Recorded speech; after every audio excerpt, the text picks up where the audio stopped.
Sudahkah Anda berpikir dampak negatif dari media sosial? Ataukah Anda ingin menjadi seseorang yang dikenal banyak orang melalui media sosial? Nah, pada kesempatan kali ini saya akan membahas sebuah film yang berkaitan dengan media sosial, atau lebih tepatnya dampak buruk daripada media sosial. Sehingga sebelum kita masuk lebih dalam, saya ingin memberikan penghargaan kepada Anda semua yang sudah berlangganan dan memberikan dukungan luar biasa. Kalian semua adalah pahlawan di dunia saya yang terlalu dramatis. Dan bagi yang baru mampir, selamat datang di keluarga ini. Ayo jadi bagian dari geng yang kece ini dengan mengeklik tombol subscribe dan loncat ke dalam kolam kebahagiaan bersama kita.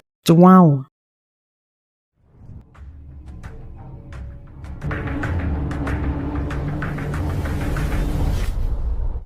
Kisah diawali dengan memperlihatkan seorang influencer, lebih tepatnya seorang selebgram asal Amerika Serikat bernama Madison, yang sedang pergi atau liburan ke desa Blackpink, yaitu Thailand. Layaknya selebgram konvensional pada umumnya, Madison selalu berfoto dimanapun, kapanpun, dan apapun yang ditemuinya. Senyuman harus selalu diberikan meskipun terkadang Madison pribadi tidak menyukai hal tersebut.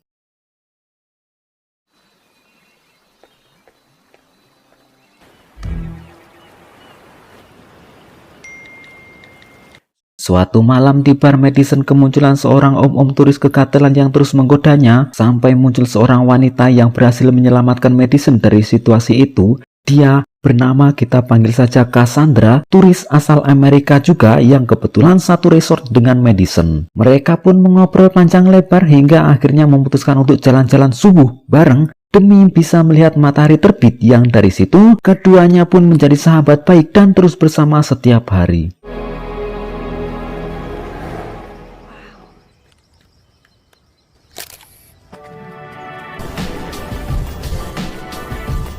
Di saat sedang makan itulah Madison bercerita tentang kekasihnya yang seharusnya ikut liburan juga, yang karena Madison mulai terlihat melo, Cassandra pun segera menghiburnya dengan cara mengundang turis laki-laki lain untuk berpesta dan minum-minum homer bersama.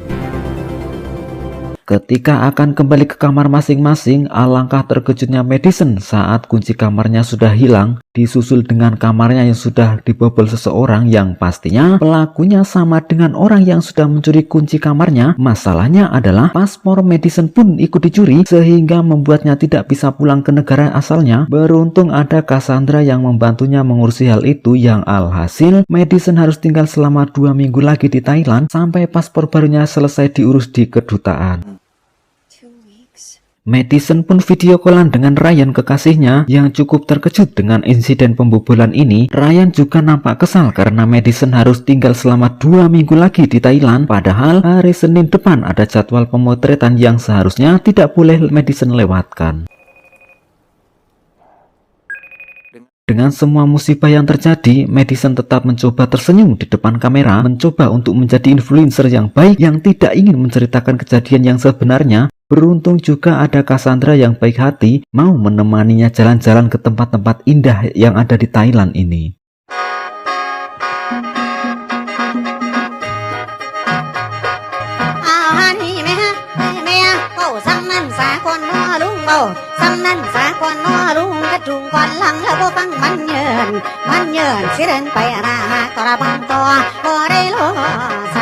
Seharian jalan-jalan, akhirnya Cassandra mau mengajak Madison ke tempat tinggalnya yang kebetulan berada di desa kecil yang lumayan jauh dari keramaian. Baru saja masuk ke dalam, Madison menemukan sebuah buku yang sepertinya milik seseorang yang bernama Becky Wilson, sesuai dengan nama yang tertera pada buku tersebut. Yang tanpa memperdulikan hal itu, mereka berdua pun makan malam dengan Cassandra yang berniat ingin menunjukkan suatu tempat yang indah tepat pada esok pagi.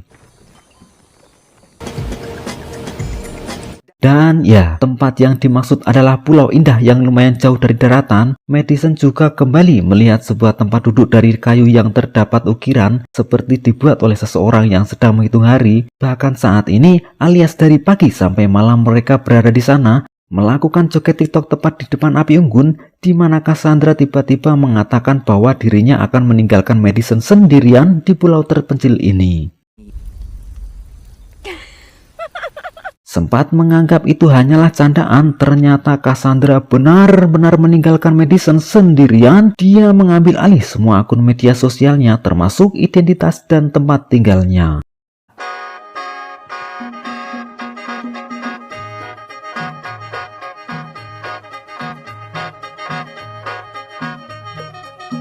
Entah apa motif Cassandra yang sebenarnya, tetapi dia nampak berpura-pura menjadi Madison menggunakan aplikasi dan teknologi AI untuk membuat wajahnya seolah mirip wajah Madison supaya para followersnya tidak curiga jika Madison yang asli sudah tidak ada. Faktanya, Madison bukanlah influencer pertama yang menjadi korban Cassandra, melainkan korban kelima yang sudah menghilang, yang karena tidak mungkin terus-terusan menjadi Madison, Cassandra pun memposting dengan mengatakan bahwa Madison akan rehat sejenak dari semua akun media sosialnya.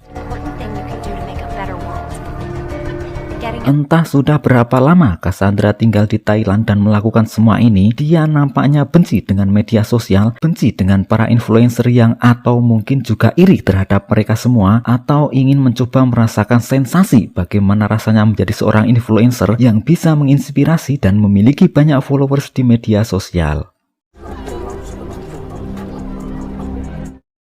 Pada akhirnya Cassandra hanyalah seorang penyendiri yang memiliki kecenderungan sebagai seorang sosiopat yang bisa menjadi parasit atau merugikan orang lain, yang di tengah kesendiriannya itu dia kembali membuka Instagram untuk mencari korban baru yang secara kebetulan ada seorang selebgram bernama Jessica yang saat ini sedang berada di pusat kota. Kita pun akan diperlihatkan dengan langkah-langkah atau tutorial cara Cassandra mendekati korbannya, mulai dengan mengikuti kemana dia pergi, lantas menjadi seorang yang SKSD alias sok kenal sok deket, yang ketika cara itu tidak berhasil, Cassandra akan mencari cara lain untuk mendekati korbannya.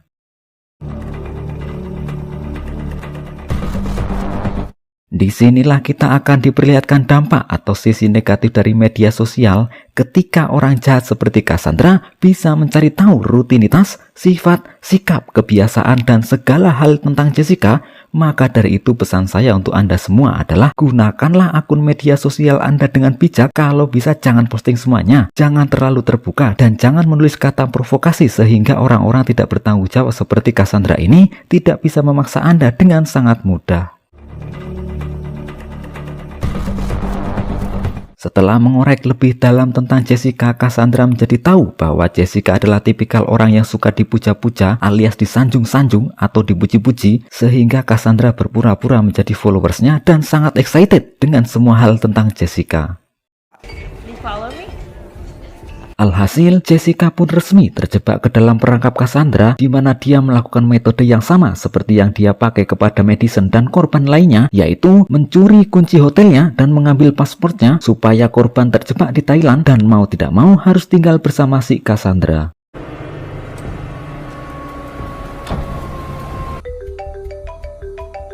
Cassandra pun mengajak Jessica ke tempat tinggal Madison, yang alangkah terkejutnya mereka berdua saat melihat ada bunga berikut meja malam spesial yang ternyata Ryan, pacar Madison, datang ke Thailand untuk memberi kejutan.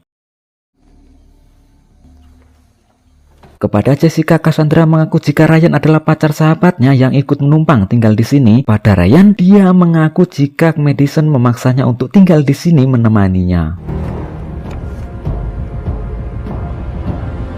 Tak sesuai rencana, Cassandra pun melancarkan planning B, yaitu menggunakan semacam aplikasi khusus yang berisi rekaman suara Madison untuk meminta putus kepada Ryan supaya Ryan tidak lagi terus-terusan menghubungi Madison. Alhasil, Ryan mengira jika Madison hanya butuh waktu untuk sendirian dan akan tetap menunggu di sini sampai Madison kembali. Sehingga untuk sementara waktu, mereka bertiga pun mengisi waktu luang dengan jalan-jalan mengelilingi tempat indah di Thailand.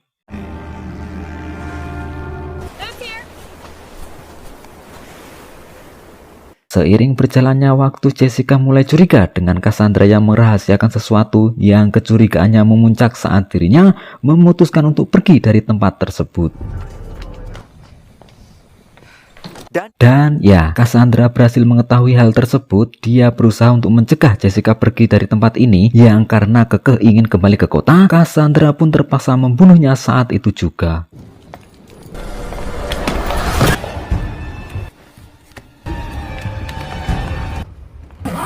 Satu masalah telah beres, kini Cassandra hanya tinggal membunuh Ryan. Namun saat dia akan melakukannya, tiba-tiba ponselnya berbunyi berisi notifikasi bahwa Ryan baru saja memposting foto Jessica di akun Instagramnya dan ada Cassandra tepat di belakangnya, yang apabila Cassandra membunuhnya sekarang malam ini juga, hal itu akan sangat berisiko tinggi. Apabila dilakukan penyelidikan oleh pihak kepolisian, maka wajah Cassandra yang terpampang jelas di postingan tersebut akan terseret juga. Alhasil, Cassandra butuh waktu beberapa hari untuk membunuh Ryan, di mana dia berbohong mengenai Jessica yang buru-buru kembali ke hotelnya setelah menghabiskan sarapannya.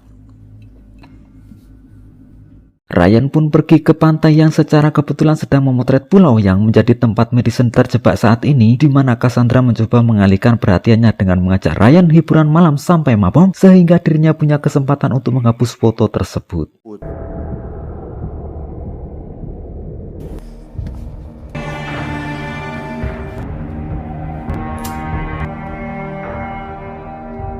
Beberapa hari berlalu, Ryan yang sudah capek menunggu Madison pun memutuskan untuk pulang ke Amerika, yang hal itu tentu saja sangat menguntungkan bagi Cassandra yang tak perlu capek-capek membunuhnya, sehingga Cassandra bisa kembali melanjutkan petualangannya untuk mencari mangsa baru.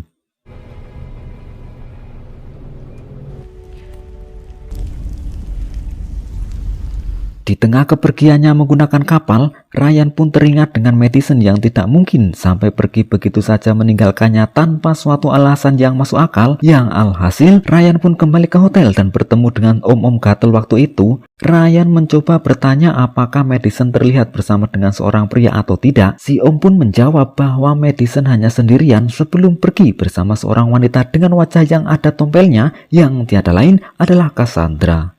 Ryan pun mencoba menghubungi teman dekat Madison sesama selebgram untuk bertanya apakah Madison pernah bercerita tentang seorang cowok, karena rasanya tidak masuk akal saja jika Madison tiba-tiba ingin putus tanpa adanya seseorang kedua atau pria lain yang mungkin menjadi selingkuhannya. Namun si selebgram tampan itu pun mengatakan bahwa Madison bukanlah tipikal wanita murahan yang tidak mungkin dia selingkuh dengan pria lain. Disitulah Ryan mulai curiga dengan sosok Cassandra yang tiba-tiba muncul begitu saja. Ryan mulai memeriksa satu persatu postingan terbaru Madison berharap bisa mendapatkan suatu petunjuk, yang alhasil ditemukanlah satu postingan yang memperlihatkan tompel si Cassandra yang merupakan bagian dari kesalahan editing. Tanpa buang waktu, Ryan langsung pergi ke kamar hotel milik Madison untuk mencari Cassandra yang baru saja akan pergi keluar, di mana dia berhasil membuat Cassandra tak sadarkan diri, kemudian mengikatnya di atas kursi.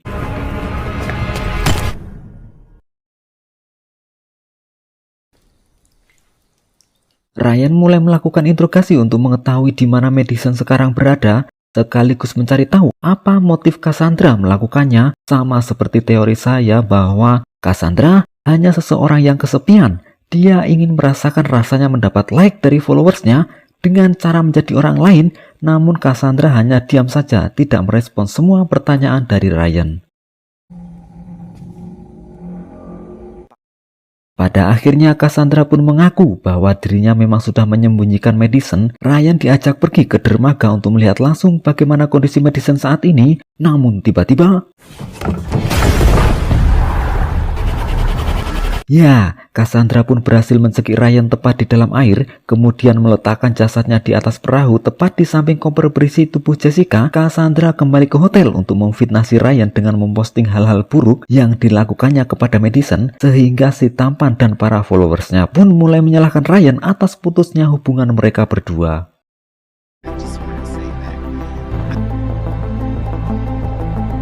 Pada akhirnya, Cassandra sang sosiopat pun tetap menjadi pemenangnya. Dia membawa jasad Ryan dan Jessica untuk dikuburkan di pulau yang sama. Namun sesampainya di sana, alangkah terkejutnya Cassandra saat menemukan ukiran garis waktu pada kayu yang menandakan jika Madison berhasil bertahan hidup sampai sejauh ini, sehingga Cassandra langsung mengambil skop untuk mencari Madison di dalam hutan.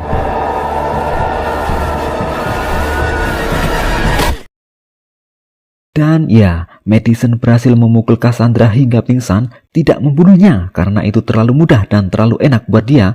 Madison pun membalasnya dengan cara meninggalkan Cassandra di pulau ini, sehingga mereka berdua pun impas dengan nasib si Cassandra yang entah bagaimana ke depannya.